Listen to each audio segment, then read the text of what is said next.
Please give a big hand, come on, to the startup team.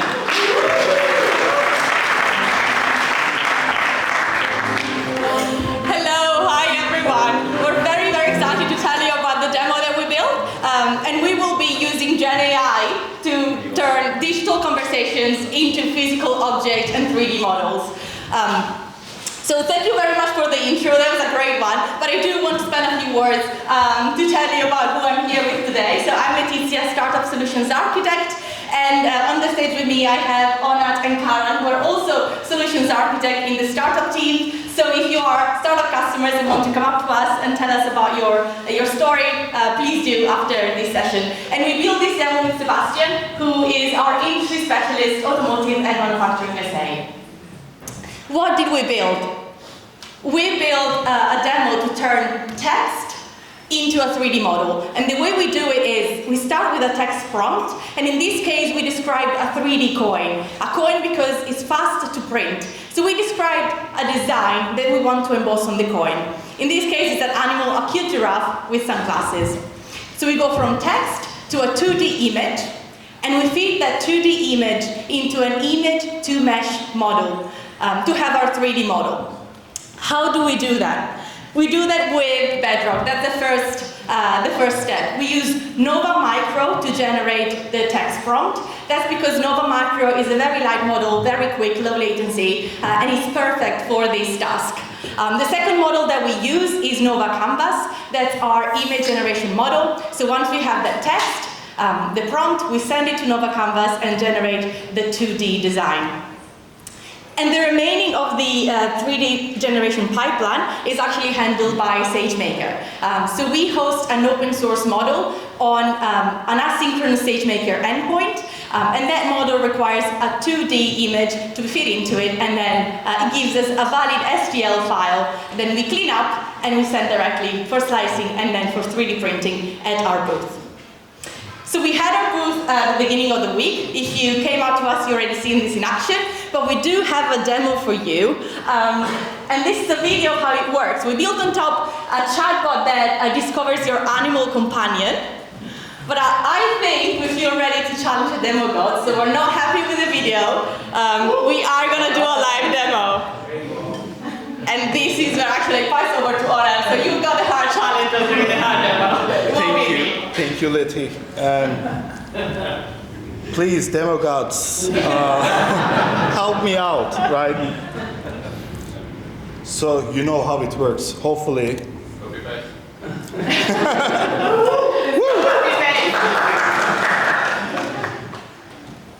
So, hey.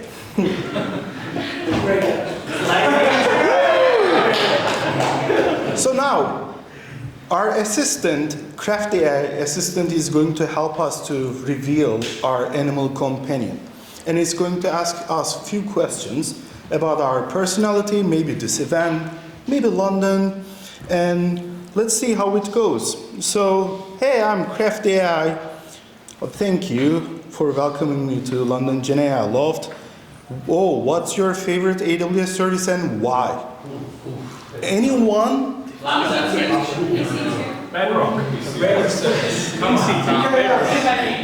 I'm gonna go with EC2. Why? So for why? Any reason? Scalable. Yeah. No other reason needed, right?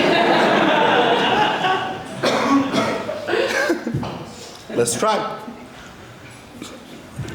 Oh. Classic, reliable, gets the job done. I think we can all agree on that. And what's the next question? When you are not architecting the cloud. Okay, go to hobby. I'm gonna go with, I think, sailing, if you don't mind.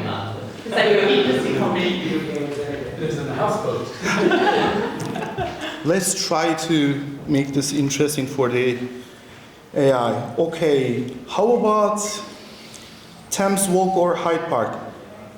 Who wants to walk on Thames or in Hyde Park? It's a classic, right? So yeah, I'm gonna go with Hyde Park.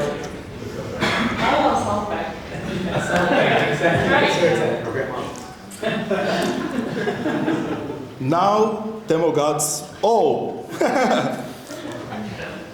what we do is we actually had the answers. We used one of the foundational models through Bedrock, and now we have the animal reveal. We reveal the animal companion with an accessory by providing a story. Why that animal and why that accessory in a fun way.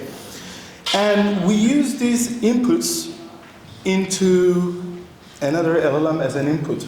So we ask them to help us to create a prompt.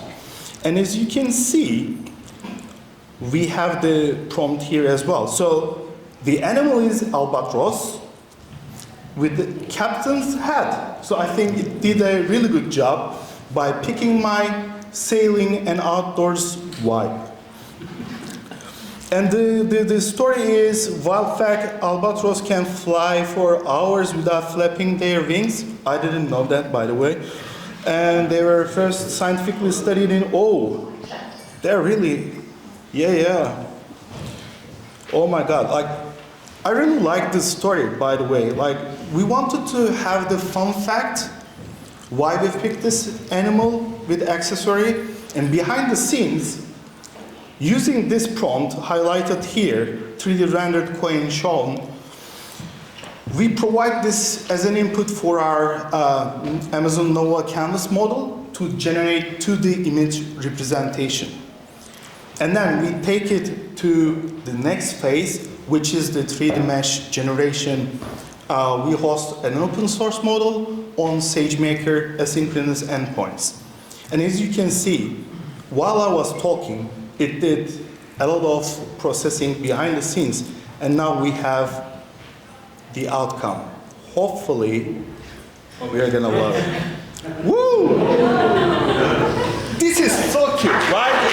Yeah. Amazing. And now, this is the scariest part for me, trust me. I'm gonna reveal the 3D model. Ooh. And this is the wireframe view. For those who don't know the wireframe and solid textured view, you can see it's pretty accurate, right? Let me switch to solid one. You can see the depth. And I would like to show it side by side. I think it's looking really accurate. What you can do is you can send to printer. This is the admin view. But as a user, what you can do is request printing, and then once we approve, then we are going to do some post-processing to make it ready for printing, batch them, and then send it to the printer using IoT. And let me do that. And all done. Now, handing over to my colleagues to dive deep into the behind-the-scenes tech part and how we solve the problem in an architectural way. Thank you, Onat. So I think Onat explained the flow already, and I'm sure it's pretty clear. Quickly wanted to dive into a very high-level architecture of what we have and how these generations are working end-to-end. The idea here is to actually demonstrate a full pipeline, which is completely automated, for every single step, starting from generating your animal companion, to generating an image, to generating a 3D model, and then to eventually send it to a printer and get your 3D asset printed out. We are hosting the front end that you just saw on an Amplify platform. We are authenticating it with Amazon Cognito. All our backend is event-driven and serverless, except the SageMaker endpoint. But we are working on getting it to serverless endpoint as well. We'll have more deep dive into that journey of how we are hosting that model. So we are using different LLMs for different tasks, as we know that one size doesn't fit all your use cases. We wanted to use very specific LLMs for specific tasks. For your conversation history, we use cloud models hosted on Bedrock to have a more personalized experience. Then we use Nova Micro, as Letizia mentioned, for their low latency to very quickly generate a prompt. And then we use Nova Canvas to convert that into an image. Everything gets orchestrated with events and Lambda functions abstracted away in this architecture for simplicity. Once we have the image, we send it to a SageMaker asynchronous endpoint, which converts the image or generates a 3D mesh out of the image.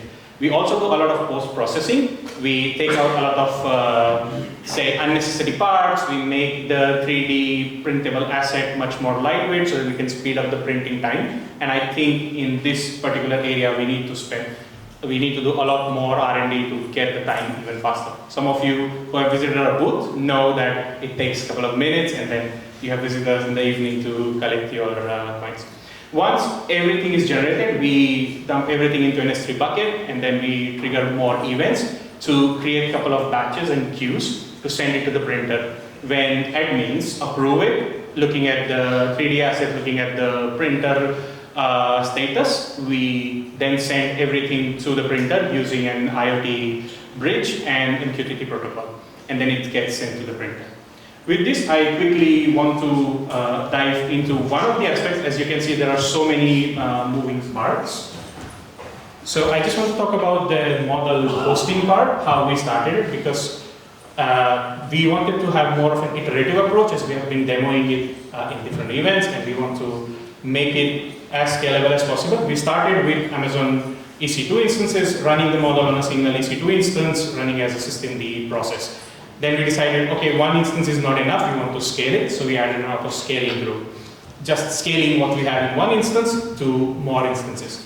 When we were comfortable with the auto-scaling part, we decided to containerize it to make it much more portable. So we added the model into a container, but we continued with our EC2 auto-scaling group.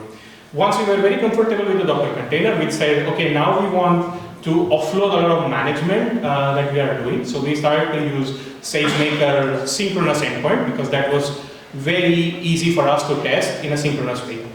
Once we were very comfortable with the model hosting in SageMaker synchronous endpoint, we started to add a lot more post-processing into it, which ended up increasing the time a little more. And then we moved it to an asynchronous endpoint. And once we were very comfortable with it, we added auto-scaling as well.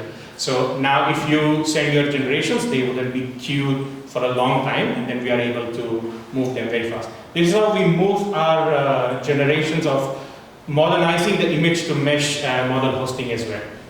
With this, I want to hand it over to Sebastian to tell you why we did it, why is it needed, and what's the actual challenges in the current industry that we have. Great, thank you very much, Karan. Yeah, so I have 2 minutes left, so this will be fun. So, Sebastian Solutions, I think automotive and manufacturing. I spend my days connecting factories to the cloud. A notable example is the Volkswagen factories, 125 of them. We had to connect them to AWS, and that was quite the adventure, let me tell you. Some of the machines are 40 years old, so, you know, older than me. But what's nice about all these machines, they all speak the same language. They all talk G code. And that's essentially why I decided to get into this and how I decided to make this awesome 3D printed demo work, because it also uses G code. So why did we start this journey? Well, if we look at this lovely video, which hopefully will play, yes? When you initially want to create a 3D design, customers spend a long time building out their designs on paper first. It's a very manual process. Then they have to learn licenses, they have to buy licenses to expensive software. Then they have to learn how that software works. And they have to spend hours and hours designing these types of 3D models. And only once they're happy with that, can they then get to the next step of manufacturing. So this is just a video we pulled of someone meticulously designing an object using AutoCAD or CAD software. So I thought, how can I automate this, right? I'm all about automation, efficiency, doing things quicker, and using AI to do it is a lot of fun as well. So what you see here is essentially the final step where I've said, okay, let us take this output and slice it into the 3D printer that the 3D printer can understand how to print it. So this on the left-hand side is the code for a Lambda function, and it takes that output, the STL file, which either came from a CAD drawing, as you saw there, or from Onat's chatbot, and essentially slices it into layers, and then converts that, I want to say, output into G code. And that G code is something you can then send to the printer. So on the left-hand side, you see the code. On the right-hand side, you see the steps and what it's doing in the Lambda function. So we decided to put this software into a Lambda function, which is really, really nice. Not something we typically do, but because Lambda supports Docker, we did that as well. Running short on time, one of the beauties and things we can do with AI is actually we can start to implement that within the function itself. We can have AI decide what to do with the models, how to clean up these 3D models, how to place them on the bed in the best possible way, and how to make that print really efficient. And because we have cloud, we can do this 1,000 times, 100,000 times, and get the optimal placement for that thing at such a fractional low cost that it becomes really, really easy to do, really quick and efficient. And that's how we can save, seconds of design, but seconds at VW is millions of dollars. So this is something that we strive to optimize the efficiency of these factories. So with that being said, I just wanted to share a photo of our booth up front. If you haven't seen it, we're all just having a good time and proud of what we built. So thank you very much. And with that, you can always come talk to us at our booth afterwards as well.